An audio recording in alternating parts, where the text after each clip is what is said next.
va décliner pour le peuple souverain son identité complète, ce qu'il possède comme bien, ce qu'il a déjà fait de bon pour le peuple, et même ce qu'il a déjà fait de mal. Crime économique, crime politique, crime de sang, tuerie, guerre, et surtout comment il compte le réparer.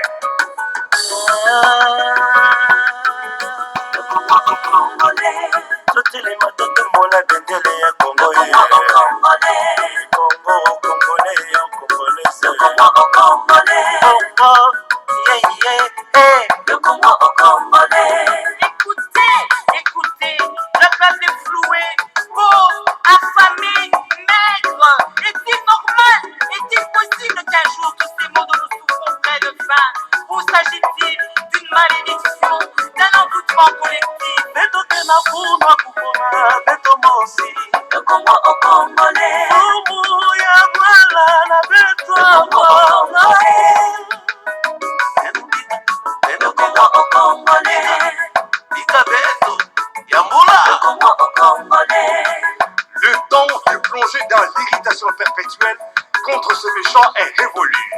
Car plus jamais, nous n'accepterons que des personnes sans aucune qualification assument des fonctions ni au sommet de l'État, encore moins à la tête des entreprises publiques.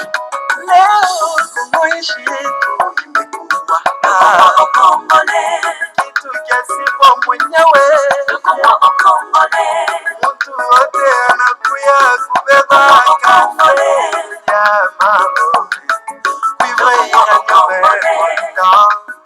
Mungu saidia Kongo twende mbele.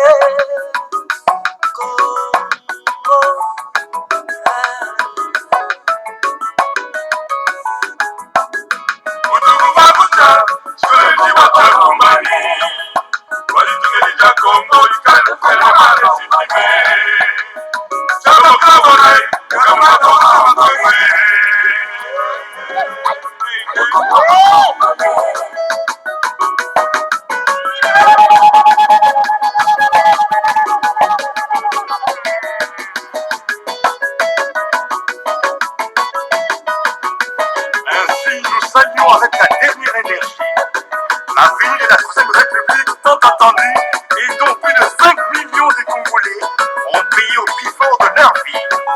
Marquons nos pas sous les traces de l'histoire.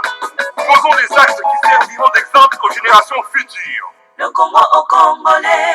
Matondo mingi bama batata bandeko, le Congo au Congolais bama batata bandeko, Rwanda au Rwandais, Uganda aux Ougandais bama batata bandeko, balandi ya Congo bololo. Lelo ya tuka ezali ya solo mokolo mwamine iwa poso, mokolo mwa ya yambo ya sanza mwambi mobu ya koto mibale na zomi na libwa. Tokomi bongo na ngonga ya zomi na mwambi na miniti tukumi na libwa. Engiro koloba ete ngonga ya motoba na miniti tukumi na libwa ya sima ya nzanga. Bama batata bandeko ezali wabino mbuta bopele bobala elingi koloba malamu koloba. Toye en tout cas poto kwa kosola bama batata bandeko, bien que tozali vraiment ondeye. Tozali ondeye bama batata bandeko, donc nauti ko perdre ya biso ya mukolo bama batata bandeko ya liboso na mboka kuna bama batata bandeko na état autonome ya Grand Équateur.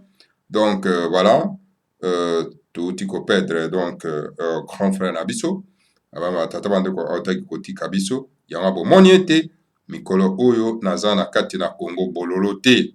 Alors na ye lelo tout simplement parce que pour nous annoncer bino pour koyeba yango pe le kola pe actualité eza obligé biso toloba esengeli kaka to ya koloba bama batata bandeko bana lisanga timanti, bien que tozali vraiment endeuillé.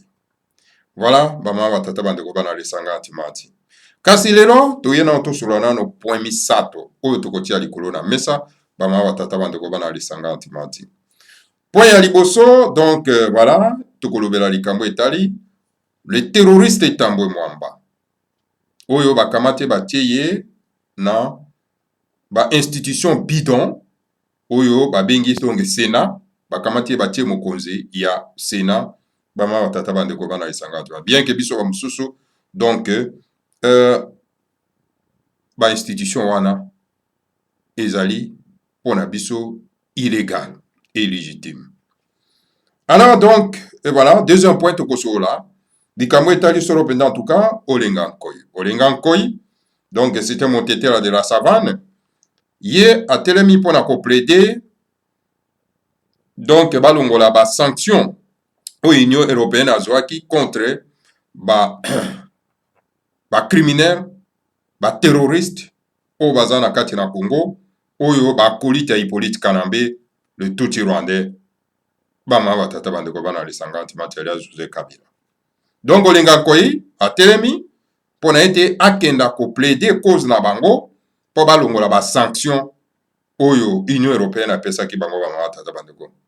Bato lokola ba Mende, bato lokola ba Tambwe Mwamba, le Tutsi rwandais, bato lokola ba Boshab, ebele bama batata bandeko boyebi. Alors moto babengi Olengankoi ya lobi. Alors donc Union européenne esengeli akoka kolongola ba sanction oyo epesa ki bango bama batata bandeko tokosola na kati na Congo bololo na biso tokoya komelisa Olengankoi Congo bololo. Tokosuki sa solo pena en tout cas na Congo dieto. Congo dieto le grand maître fondamental makomi Congo dieto 3479 et par wapi ba pays occidentaux bazo qualifier le grand maître fondamental mais d'un terroriste. Un terroriste. Et le grand maître fondamental Massi Magamindo Gite. Alors to éviter terrorisme oyo bako qualifier un homme sain qui n'utilise aucune arme conventionnelle alors que un terroriste na ndenge nini. Et pourtant, quelqu'un oyo aza koloba haut et fort que aye pour la réconciliation des races. Ceux qui oye pour la réconciliation des races, bato boyokana, bozana bomoko, donc ezali di terrorisme. Toko développer yango vraiment na kati na Congo bololo na biso. Tala ba point misato oyo en tout cas, toko solana bino en tout cas na pokwa na yaba ma batata bandeko. To banda nano na likambo etali solo pena en tout cas, Tambwe Mwamba. Qui est Tambwe Mwamba? Tambwe Mwamba, c'est un Tutsi rwandais. Il a usurpé le nom de Baluba. Tambwe Mwamba, ce sont des noms de Baluba, du Kasaï, du Sud Kasaï. Mais c'est Tutsi rwandais. Alors, à qui usurpé comme na Baluba, a mis pesa lobi et comme na ye Tambwe Mwamba. Parce que les Tutsi ne s'appellent pas le Tambwe. Hein? Tambwe Mwamba non plus. Hein. Ce sont les noms de la race bantou et pas il y a qui usurpé bama watata bandu. Alors peut-être bandeko se poser la question mais ndenge ya ko zala tout et puis azana mboka na biso très longtemps effectivement c'est un terroriste. Ba terroriste mosana bango ni ko s'infiltrer na kati na ba institution ya bato pour basala ba acte terroriste bama watata bandu. Tambwe Mwamba ce n'est pas un Congolais. Tambwe Mwamba c'est un étranger, c'est un Tutsi rwandais. Abatama na kombo ya baluba wa tata bandeko bana lisanga tumati. Et c'est pour cette raison akenda kokota donc l'organisation terroriste liée à Al-Qaïda et à Daesh ya bomonaki na 1978 akenda yiko abattre un avion civil où papa akenda yiko revendiquer ba acte terroriste wana.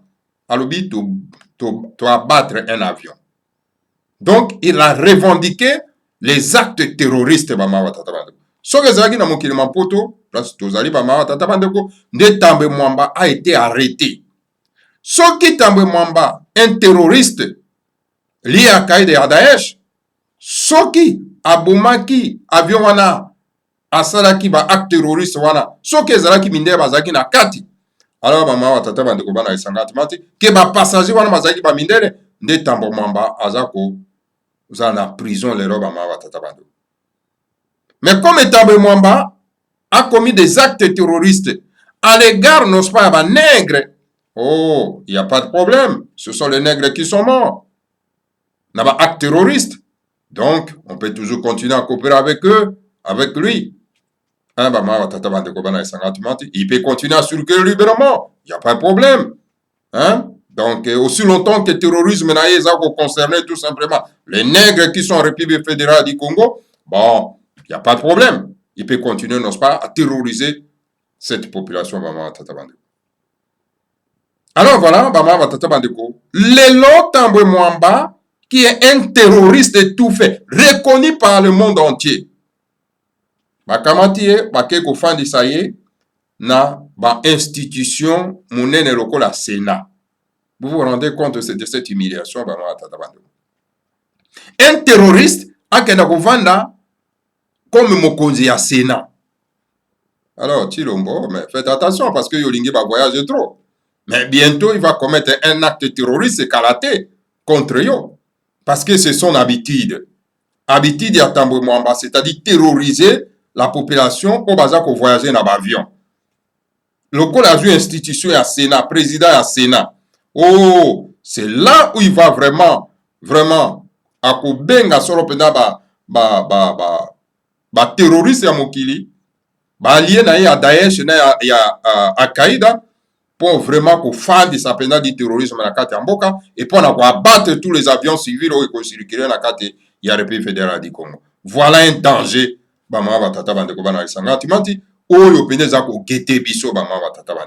Donc, institutionnaliser donc du terrorisme dans la carte Mboka na biso. Et ça, le corps à Osama Ben Laden, Bakamati, Bacheye, donc, ministre ya État Songolo, donc, pour n'être à terroriser la population. Mais pourquoi les Américains appelaient Ben Laden un terroriste? Hein? Appeler l'autre là qui est encore un terroriste. Hein? Parce que va commettre un attentat. Hein? Alors, pourquoi un Tambwe Mwamba qui a revendiqué les actes terroristes dans la République fédérale du Congo, il n'est pas arrêté? Il n'est pas inquiété et il circule librement. Bien que va payer des sanctions, sanction qui ne dit absolument rien. Il faut l'arrêter et puis, ko botolaye, babiloko oyo, bambongo oyo, ye azwa ki illégalement na kati ya mboka wana. Voilà bama batata bandeko. Danger oyo tokomi ko courir nango sikoyo, comment a été un terroriste étouffé, ko tia ye na Sénat, pour être akokasoro en tout cas, ko officialiser terrorisme dans la carte Mboka wana. Donc, si quoi ça dit problème ya biso, bakolo Congo. Et ça problème si quoi ya biso bakolo Congo, pour na été to mettre cet homme-là hors d'état de nuire. Parce qu'il a d'abord nuit la population na biso en terrorisant bango, en battant un avion, en lançant des attaques terroristes contre un avion civil, ou pas wapi, ba milliers yaba civil ba kufaki na avion wana. Alors lelo azanakati ya institution ya mboka bama batata bandeko, ça c'est vraiment de la honte. Alors la population ba kolo Congo, il est temps maintenant à se soulever contre vraiment bateau baye ko sakana na mboka na biso bama batata bandeko. Ce sont tous les étrangers. Et ces étrangers sont en train de commettre des actes terroristes na kati na mboka na biso. Et nous sommes obligés de croiser les bras, de regarder ces terroristes prendre, n'est-ce pas, la tête des institutions. Non, messieurs, chers frères et sœurs, il est temps de dire non. Ata baza ko tinda bango na bapaya. Ata baza ko zwa ba conseil na bapaya ke non bosala boy po bonyonga population wana. Parce que pour na bango population oyo ya République fédérale du Congo, eza population na bango te. Les tuer par les attaques terroristes, ça leur dit absolument rien. Hein? Il faut continuer les faire. Alors, se défendre. Nous devons protéger notre peuple. Nous devons protéger notre population. En mettant hors d'état de nuit ces terroristes qu'on appelle Tambwe Mwamba.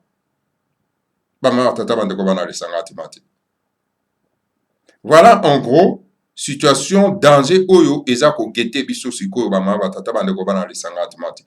Tambwe Mwamba fit un ministre de la justice. Mboka ezali ya yete, ba PC ministre de la justice pour être agigé ba kolomboka na kati ya mboka na bango. Un tout Rwandais. Usurper le combo ya Baluba. C'est grave, bama batata. Mais vous ne pouvez pas mettre ne fût-ce que moi moindre doute. Botu na Tambwe Mwamba, lokota nini ya race bantu oyo ya lobaka. Il ne parle aucune langue de la race bantou. C'est-à-dire que, comme il est touti, rwandais, il se prend comme un être supérieur par rapport à la race bantou. Et alors, à ce moment-là, à Koikoloba, le quota, il y a race bantou. Tout n'a pas c'est faux, c'est faux tambo mwamba. Tout n'a le quota ni race bantou à l'oba. Et bon, tout n'a pas outi na été ni amboka ni na kati ya République fédérale du Congo. Bon, tout n'a pas ma tata bande. Mais comment vous acceptez usurpateur ndengwa na kati ya mboka? C'est pas pour rien, il est lié avec Hippolyte Kanambe, alias Joseph Kabila. Parce que c'est très bien que bon, c'est son frère. Il faut ça là faire na kati ya mboka. Voilà un danger. Et par les journalistes, les politiciens, tout le monde de la population doit se lever comme un seul homme pour combattre nos pas terroristes. Tout n'attend pas. Le quota nini, il y a race bantou, il y a le bac. Parce que la République fédérale du Congo est composée par des tribus Bamabota. Il y a la tribu. Donc c'est un tout Rwandais qui ne parle même pas aucun le quota Yambo Kanabiso. Mais qu'est-ce qu'il fait dans nos institutions? Le Kurandenge banani Kengwa Dondo Bazaraki. Mais qu'est-ce qui se passe? Hein? Et Kolo Congo Bakangi Maboko na bango. Le journaliste ne dit pas un mot. Soki na moni lokola moto oyo Bosembe qui a l'habitude de chanter Djalelo.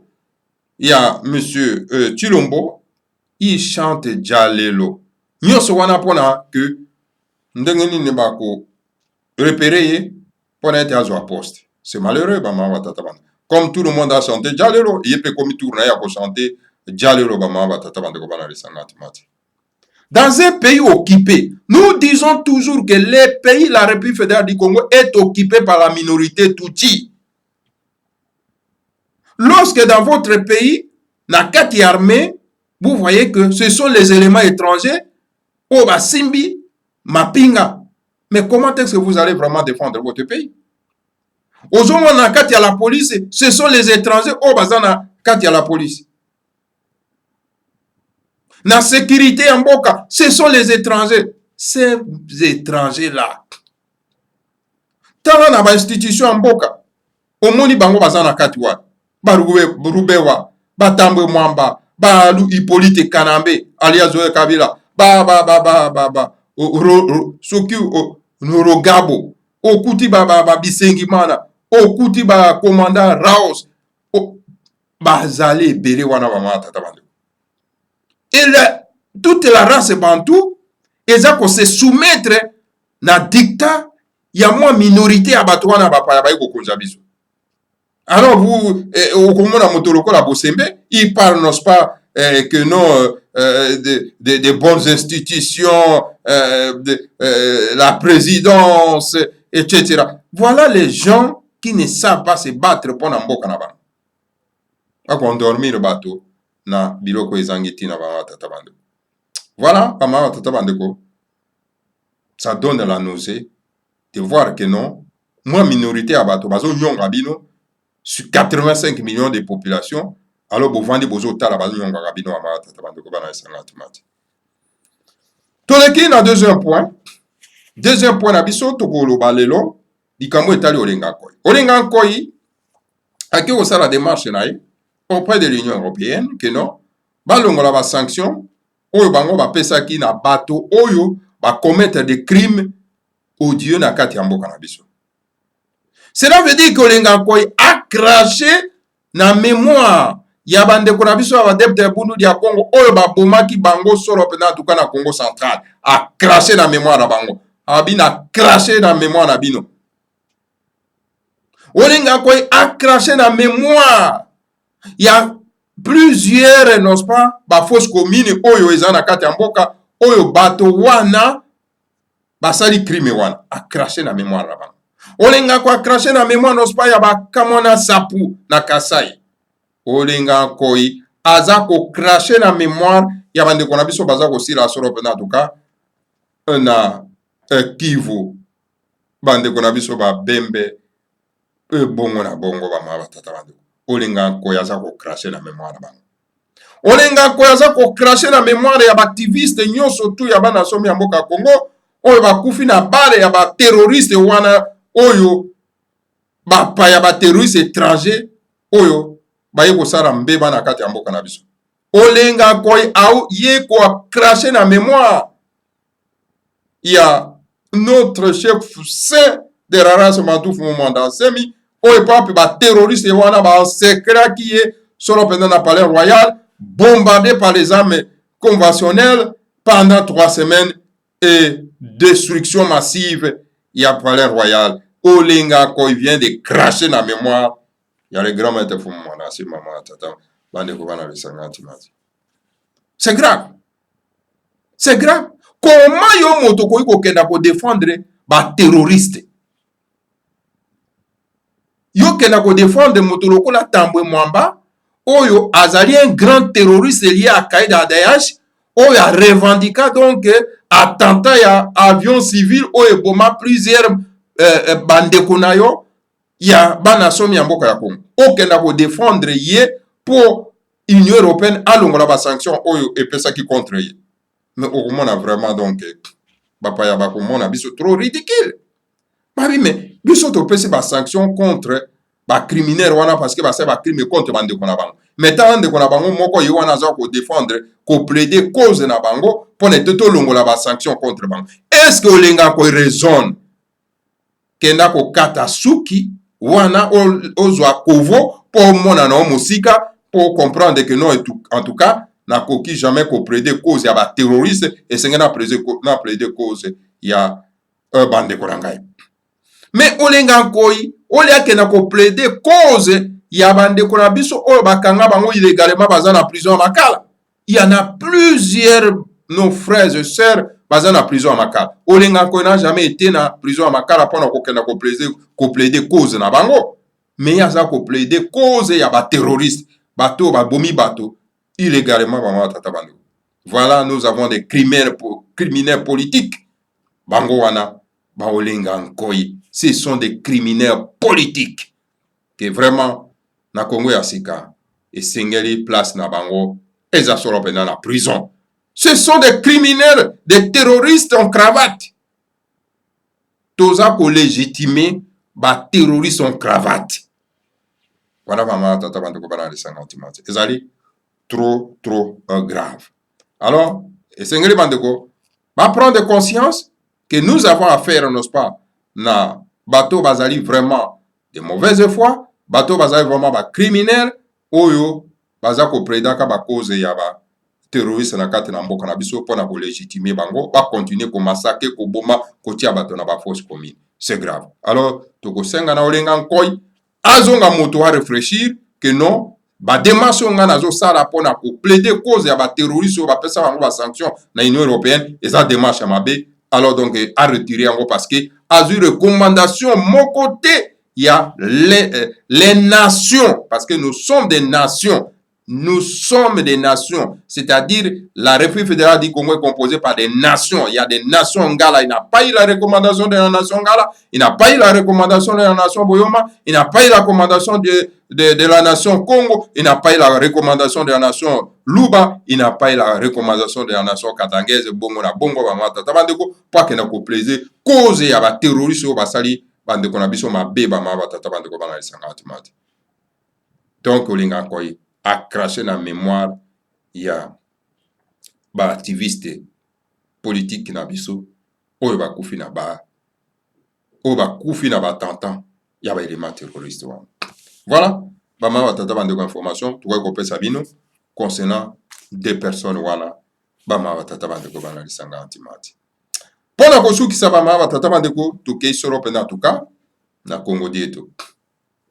Congo dieto tozo pesa bino lelo, ezali Congo dieto 3479, nini oyo le grand maître Fumanda Nsemi aza koloba kuna na kati. Le Fumanda Nsemi n'est pas du tout un terroriste, il est plutôt un grand sage bantou. Le grand maître Fumanda Nsemi azali un terroriste, mais azali plutôt mutu na bwanya ya race bantou. Alors pourquoi kobenga le grand maître Fumanda Nsemi terroriste pendant qu'il y a simbakata mundoki mokote? Tomekana koyoka makambo yalo. pour bien piller les ressources naturelles de certains pays africains, l'Occident a l'habitude de placer dans ces pays un président qui n'est pas originaire de ces pays. En bref, donc l'Occident place au pouvoir quelqu'un qui est étranger au pays et qu'il dirige. Et le peuple de ces pays n'est pas son peuple. Sa misère ne les concerne pas. Donc, mindele ban habitude nos pa ya kokenda na mboka songolo paka na kati ya Afrique, kokenda kotia moto na bokonzi oyo epa wapi bayebi ke aza mokolo mboka wana te, aza mopaya. Alors tia ye na moto ya mboka, alors comme ça atambusa mboka, aboma population wana, pasi ya population wana ekotala ye te. Bomoni makambo ezokoleka na kati ya Congo. Tala mboka na biso na kati ya ba institutions, ce sont les étrangers. Et baza ko s'enrichir, ces étrangers baza ko s'enrichir.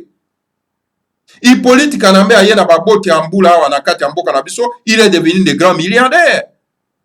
Et il a commis des crimes na kati ya mboka, les assassinats, donc fausse commune, ces messieurs-là. Donc, et le monde occidental croise les bras parce que ils ont concerné bango te, bango elo ke tali bango, misoro bakopesa bango bama batata bandeko, oh Hippolyte Kanambe bakopesa bango. Alors donc, pona bango il faut kotia toujours mopaya na mutu ya mboka, pasi ya bana wana etali bango, etali mopaya wana te.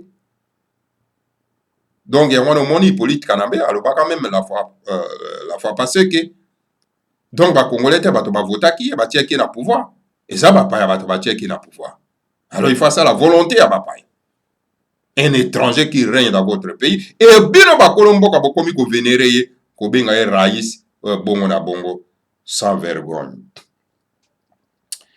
Ils laissent donc piller le pays sans état d'âme. Ils s'enrichissent scandaleusement et terrorisent le peuple par une dictature armée soutenue par l'Occident. Toute personne lucide qui s'oppose à son régime fantoche soutenu par l'Occident est présentée au monde comme un terroriste.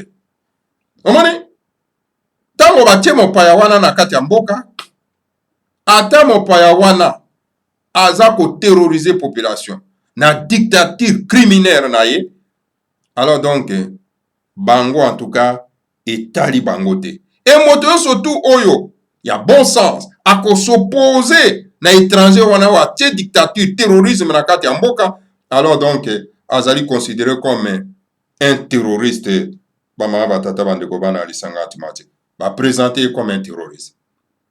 Comment voulez-vous motoloko Hippolyte Kanambe mototu ayebi ka c'était mon paya collecte Brackman aloba wa ke non Hippolyte Kanambe c'est un étranger ba ke na parlement européen ba lobby ba député ba bimi que non celui-là qu'on a placé au pouvoir fédéral du Congo c'est un étranger, on l'a placé là-bas pour piller les pays et yo telemi pour s'opposer na motowana, alors ba ko benga ba bi que non aux terroristes.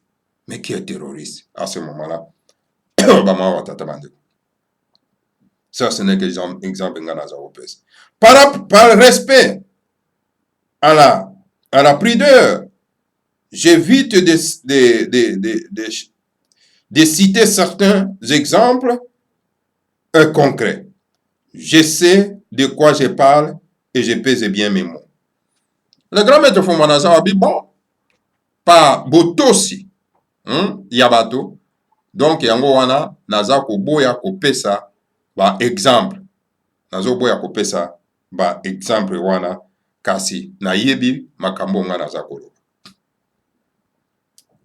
Ainsi, au début de sa mission des nationalistes bantous, lorsque l'Occident soutenait l'apartheid en Afrique du Sud, l'Occident présentait Nelson Mandela comme un terroriste bantou et qui faisait entendre au monde la voix des opprimés et des Bantoustans sud-africains.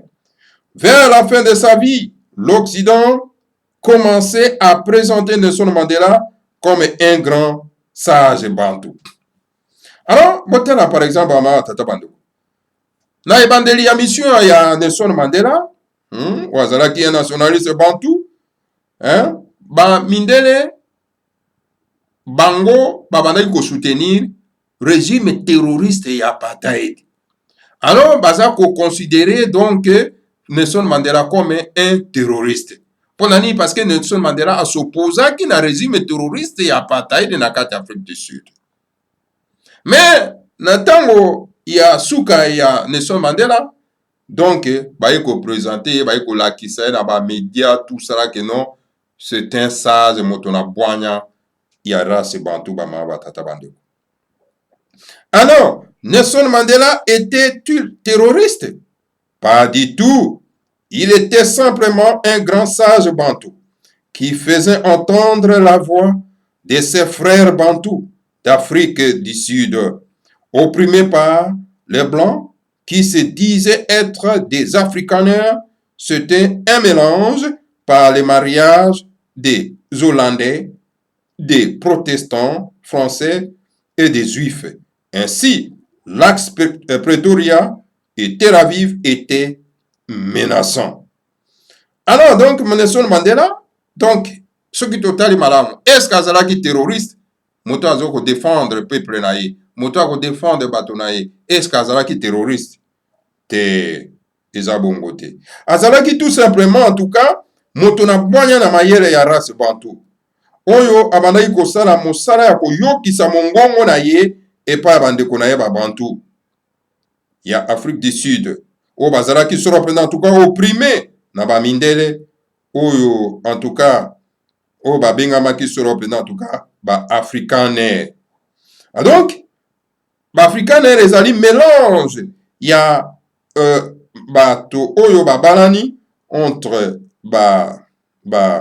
ba-hollandais na ba-protestant ba-français pe na ba-yuda.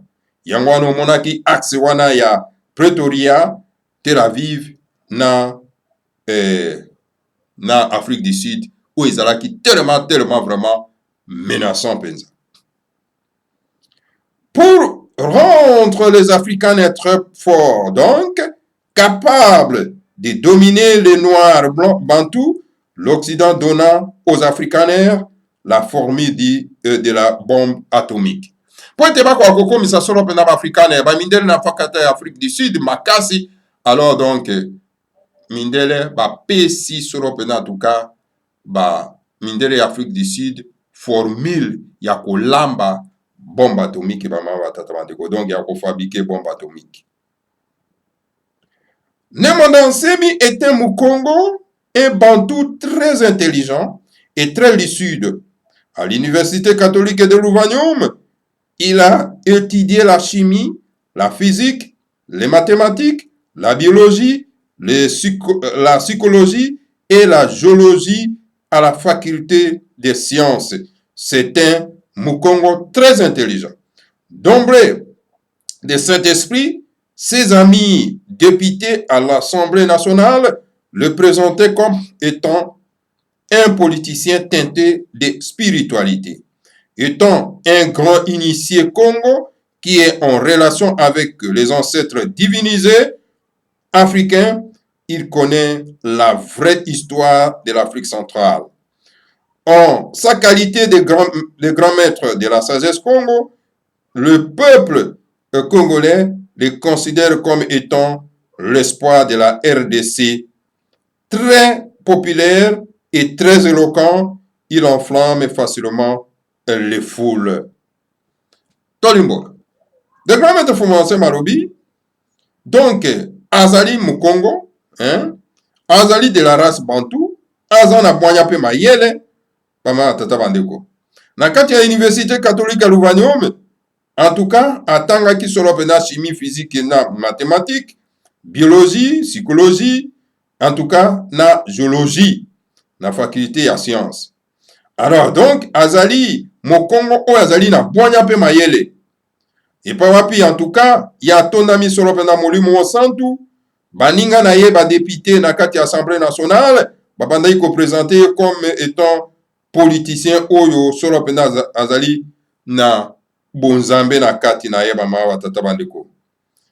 Étant un grand initié Congo, En tout cas, azali na relation na bakoko oyo balunga ya bana Kachopa. Ayebi solo pena histoire ya Kachopa ya kati malamu. Na qualité na ye ya le grand maître de la sagesse Congo, peuple congolais yo surtout baza ko considéré comme vraiment espoir ya République fédérale du Congo. Et Pawapi azali très populaire et azali très éloquent. Et Pawapi en tout cas a tombolaka solo pena en tout cas population foule na kati ya mboka. Tango yaza ko belela, tango yaza ko loba. Les Bakongo les considèrent comme étant des fils de l'homme et le fils de Dieu, qui termine la mission du Seigneur Kimbangu. Les Ngunza, les initiés Congo, les considèrent comme étant les princes de Ngunza. Et en son territoire, de Manianga chante déjà en disant Wonso Kondolo Mpeve Kana Yarako. Yaye Congo Bangunza Bana Yara Dio. Bakongo en tout cas, bakonsidéraye lokola en tout cas mwana ya mutu pe mwana ya tatanzambe mpungu tulendo. Oye papa ayeko sisa mosala ya Mbuta Kimbangu. Alors Bangunza, c'est-à-dire ba oyo bazali initié Congo, ba zwakaye lokola en tout cas mwana ya Ngunza bama batata bandeko. Alors histoire na ye donc bandeko na ye kuna na territoire na Manianga en tout cas bayembaka nzembo oyo papi oyo elobaka ete Wonso Kondolo Mpeve Nkana Yarako Yaye Congo Banguza Bana Yara Dio. Traduit en français, cette chanson Kikongo veut dire dans le nouveau Congo, celui qui n'a pas le Saint-Esprit ne régnera plus au Congo. Car le nouveau Congo sera dirigé par les Ngunza. Ainsi, Nemandansemi est le fondateur du parti politico-religieux Bundudia Congo, qu'on appelle aussi Bundudia Mayala. Dieu à Congo, l'ayant doté du front parlé, le régime que l'Occident a placé au pouvoir en RDC le considère comme étant l'homme qui dérange. Ainsi, ce régime soutenu par l'Occident a toujours cherché à les tuer. De l'Occident et de la Chine, l'objectif était de détruire son palais royal et de le tuer. Sur ordre de l'Occident, était engagée à cette guerre l'armée rwandaise, l'armée congolaise, l'armée des Banamura, qui est les éléments terroristes, les milices personnelles du Polite Kanambe, hein, alias José Kabila, l'armée d'élite Kapende, habitant joli site, et l'armée d'Impela de José Eduardo Santos. Les adeptes de Bundudia Congo n'avaient pas, en tout cas, d'armes pour se défendre. Ils ont utilisé la mystique Congo et ils ont été victorieux pendant 6 semaines. On nous a coupé l'eau et l'électricité au Palais Royal. On a interdit aux commerçants de venir nous vendre de la nourriture au Palais Royal de ma campagne. On était ainsi donc asphyxiés et c'est comme cela que Nemandansemi s'est livré pour libérer en tout cas les adeptes de Bundudia Congo, donc les Mikengi. Donc, pour qu'ils puissent les protéger. Les Mikenge qui l'ont protégé, donc vaillamment, mais certains pays occidentaux prennent plutôt Nemanda Nsemi pour un terroriste parce qu'ils ne soutiennent pas le régime qu'il a imposé en République du Congo, en République démocratique du Congo, un régime qui a toujours persécuté sans raison les adeptes de Bundu Dia Congo. Avec ce régime soutenu par l'Occident, nous comptons déjà des milliers de morts. Il n'y a pas longtemps, Nemanda Nsemi était obligé de vivre entre le ciel et la terre pendant 2 années pour échapper au régime soutenu par l'Occident et qui voulait le tuer. S'il n'était pas un grand initié Congo, on l'aurait tué, car on le cherchait à mort pendant des années. Et son palais royal a résisté mystérieusement aux bombes venues de l'Occident et de la Chine. Ingeta, Ibobo et Ibobo. Tikatoli mbola na bande kwa mawa tata bandeko. Adage wana o le gramete fumana se marubiete na manyanga bayembaka na Kikongo ndenge na uti ko tanga awa ba traduire yango na français était alobi boy. Traduction en français. Alobi Kongo ya sika yango pena ekotambwisa masolo pena tuka na bato oyo bazali solo pena tuka na molimo mosantu. Alors yango nde bango nde en tout cas bakotambwisa solo pena tuka Kongo ya sika. Moto azali na molimo mosantu te en tout cas akotambwisa mboka ya Kongo te. Pamba te Kongo ya sika ekozala solo pena ekotambwisama na bangunza. Yango wana tuka Nemanda Nsemi wazali fondateur ya parti politico-religieux Bundu Dia Congo. Oyepo api tobengi yango lisusu Bundu Dia Mayala. En tout cas, wana nde esika oyo bangunza bakotambwisa solo pena tuka Kongo ya sika. Nzambe ya mpungu tulendo a Congo na ndenge biso bangombe tobengaka apesa solo pena en tout cas le grand maître Fumana Nsemi les francs parler et lobeli makasi et pour en tout cas régime ya oyo en tout cas bamindele batia na pouvoir na République fédérale du Congo ba considérer ka lokola moto oyo azako tungisa bango mingi. Yango wana en tout cas bama tata bandeko régime wana ezali soutenu na ba Occident et lukaka toujours par tous les moyens ba kwa kobomba Fumana Nsemi. Alors dernièrement bakenda kosala guerre na kati na lopango na yeba mama tata bandeko.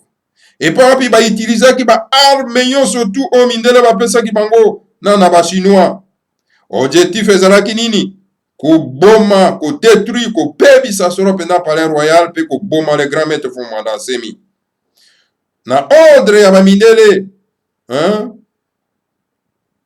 oyepo api bibundele ezalaki kuna na kati bama tata bandeko bibundeli ya bitumba banani bazaki na kati kuna okuti kuna solo pena ba élément terroriste ya ba rwandais armée terroriste rwandaise na kati armée terroriste congolaise na kati alors armée ba élément terroriste ya bana mura o bazali solo pena ba élément terroriste personnel ya Hippolyte Kanambe alias Joseph Kabila. Donc, au coup du coup ba élément terroriste Eli Kapend, oye poapi, afin d'akana na Joli, cité. Au coup du coup ba élément terroriste MPLA, il y a Eduardo Santos. Alors donc, Ezala Kapenda Matata, Bitumba wana wa mama tata bandeko. Alors, ba adepte ya Bundu Dia Congo, en tout cas, bazalaki solo pena en tout cas, na ba mindo kite pona ko se défendre. Ba utiliser solo pena en tout cas mystique Congo pour être bakoka solo pena en tout cas ko se défendre kasi babimaki solo pena na Ilonga babimaki ba victorieux bazwaka Ilonga pendant semaine misato mobimba. Alors na ngo ba mama batata bandeko Na ntango wana bitumba ebandaki kosalema poso misato na palais royal, bakati courant, bakati mai, alors baboyi bakomesa baya kotekela bamikengi biloko ya kolia, batekela bango mai ya komela na palais royal. Alors le grand maître Fumanda Nseme atali ke baoyo yaye bazalaki vraiment axifié. Alors yango wana le grand maître Fumanda Nseme azwaki mokano ya komipesa na kanyama bama batata bandeko. Alors bamikengi oyo ya bundu ya Congo oyo baprotegeaki le grand maître Fumanda Nseme na nguya nyonso mpona koprotege bango, esengelaki le grand maître Fumanda Nseme akoka momipesa. Kasi bamboka baya bapaya ya mindele bazwaka Fumanda Nseme lokola un terroriste. Ndenge nini bokozwa moto aza ko se défendre comme un terroriste bama batata bandeko. Pona nini? Parce que ye aza ko soutenir régime oyo bango ba imposa na République fédérale du Congo te. Moto nyonso tu oyo akotelemela régime Hippolyte Kanambe oyo mindele ba imposa na kati ya mboka, donc babengi un terroriste. Et pourtant régime wana en tout cas bama batata bandeko a toujours persécuté sans raison badepte ya bundu dia Congo. Alors na régime wana oyo ezali soutenu par mindele, to compter déjà des milliers de morts, bato bakufi ebele. Alors il n'y a pas longtemps ezalaki kala mingi te bama batata bandeko, ne Mwanda Nseme azalaki obligé ya kosala nini, ya kokenda ko bombama entre likolo na mabele, donc dans le vide. Pendant mbula boni, pendant mbula mibale mobimba, pona kokima régime oyo mindele baza ko soutenir na kati ya République fédérale du Congo, pona nini babandaki koluka à tout moyen pona ko éliminer ko bomaye. Soki en tout cas le grand maître Fumanda Nseme azalaki un grand initié Congo te, en tout cas bato wa malingaki déjà ko bomaye. Pamba te babandaki koluka par tous les moyens baboma Fumanda Nseme pendant mbula mibale mobimba. Alors na kati ya palais royal na ye, na ndako na ye wana résister na lolenge moko ya kosakana te na lolenge oyo ba élément terroriste bapaya balingaki soro pena en tout cas ko détruit par tous les moyens en tout cas le palais royal ya le grand maître Fumanda Nseme na ba mindoki oyo bapaya mindele na ba chinois bapesaki régime wana ya bapaya na kati ya mboka na biso ya mama tata bandeko. Et voilà situation tozali na yango bama tata bandeko bana lisanga atimati. Donc voilà na mboka ya République fédérale du Congo ndenge bomoni wana régime oyo ezali na kati ya mboka ezali soutenu na bapaya po bayebi te bapaya oyo wana baza na kati ya mboka bakopesa bango nyonso tu oyo bango baza na koposa. Mais pona nini kokenda ko soutenir bapaya oyo boyebi ke mboka wana ezali ya bango te, tout en pensant que bon voilà en soutenant bapaya oyo donc bokozwa kita. Mais non, c'est une erreur grave. On lieu bo soutenir bana mboka baza na bokonzi po ete bosala coopération malamu oyo ya gagnant bino bo gagner biso to gagner to construire pe mboka na biso bino zo préférer kozwa moi ba mikombo so égaré botia bango na ba institution mboka na bokonzi na mboka po ete bino bokanisi ke bokopie mboka na lolenge wana. Ok, boza kopesa en tout cas bakolo mboka kanda, boza kopesa bakolo mboka la haine. Alors donc à ce moment-là donc bakolo mboka bakoza isusu na confiance na bino te. Yango toza kosenga na Occident bameka kobalola makanisi.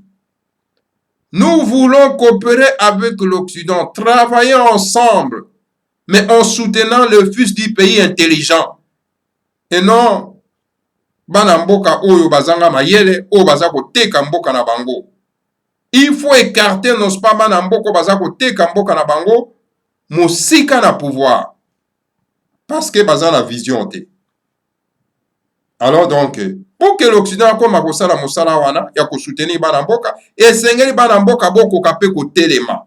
Botika na komibebisa na mosalo ya binzambi. Ba pasteur o baza ko pesa bino en tout cas mate ya lokuta ya kolalisa bino pongi bokima mosika na bango. Alors, botelema mpona ko défendre mboka, bolakisa ke bolingi mboka na bino, bakola bo nyonso tout il faut qu'on mette bango hors d'état de nuire parce qu'ils sont minoritaires. Vous êtes 85 millions de Congolais. Alors donc bakoki kosakana bino na zoro ndengo wana te bama tata bandeko. Hippolyte Kanambe c'est un tout Rwandais. Mboka na ezali Congo te. Tala bandeko yena bandeko na ye. Jeanette Kanambe, Joe Kanambe ba s'enrichir na mboko ezali ya bango te. Pe baza ko sakana pe baza ko marcher si bino. Ils se sont plus supérieurs que bino. Kota bino moko balobaka lokota moko mboka na bino te, ils se sont supérieurs. Babi toko koloba lokota ba to baza ba inférieur na biso te. C'est ça dans leur tête, ils pensent comme ça. Et sengé la race bantu batia na mitu na bango que biso tozali supérieur na bango et nous devons marcher sur eux. Voilà. Bama batata bandeko bana lisanga timati. Matondo mingi na bino banso oyo bolandi biso na Congo bololo to kuta na bino mbala sima toujours na kati na Congo bololo bama batata bandeko. En tout cas bama batata bandeko nazali ko obligé ya koya koloba mwa muke parce que makambo ya mboka eza kopesa pasi pe kanda mingi. Alors bien que tozana ondeye tozana dei, alors il faut kaka koloba bama batata bandeko sur autant que tozana un bon moyen. Matondo mingi na bino banso, que le Seigneur à Congo vous bénisse tous, bénisse Fumomanda Semi et bénisse la République fédérale du Congo. Ingeta, Ibolo,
One man. Wane